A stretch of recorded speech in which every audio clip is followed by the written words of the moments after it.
Fahamu siri ambayo ulikuwa huifahamu kuhusiana na Kajala Masanja ambaye of course tumekuwa tukimfahamu kama moja ya waigizaji wa Bongo Movie kwa muda mrefu sana.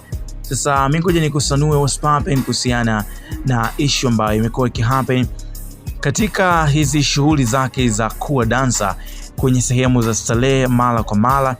Mtayarishaji wa muziki P-Funk Majani alimuona Kajala na kuvutiwa naye na kuanza kufanya juhudi za kumpata. Kajala sio tu kwamba alikuwa mapepe, bali alikuwa ni mrembo kweli. Ishepu alionayo sasa hivi kipindi hicho ndio alikuwa hatari haswa. Binti alikuwa na sura, alikuwa na shepu, alikuwa mtoto wa mji. Akipita sehemu mji unazizima na vijana shingo zinakaribia kukatika kwa kutazama. Enzi za usichana wake, Kajala alikuwa ni tafsiri sahihi ya binti mrembo aliyejaliwa kila kitu. Kipindi hicho Kajala alikuwa kwenye mahusiano ya kimapenzi na jamaa anaitwa Moody Star. Ujamaa ni kaka wa damu kabisa na msanii TID. Kitendo cha P-Funk kuanza kumtongoza Kajala kilimfanya kutokea kwa bifu kubwa kati ya kaka yake TID na mwenyewe P-Funk.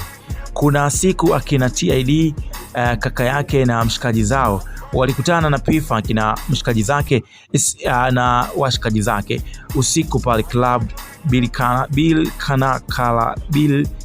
Kanas. Ilitokea ugomvi mkubwa sana kati ya kundi la kina TID na mshikaji wake P-Funk.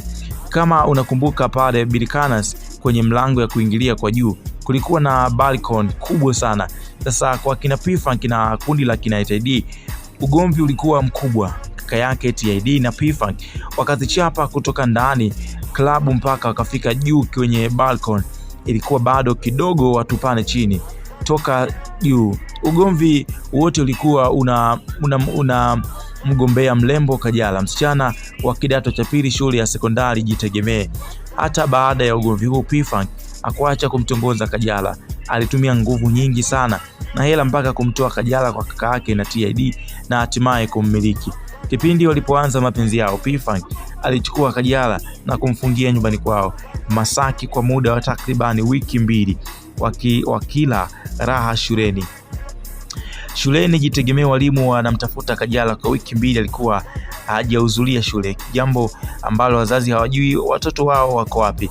Ilifika muda ilikuwa na defender ya polisi ilikuwa inazunguka kumtafuta Kajala kwa marafiki zake na kumbi za starehe ambazo alikuwa anajulikana kupanda kuhudhuria. Kajala alikuwa anatafutwa na kila kona ya jiji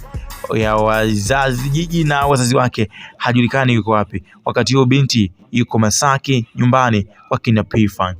Keep enjoy. See don't sleep episode ya 3 kuhusiana issue is going.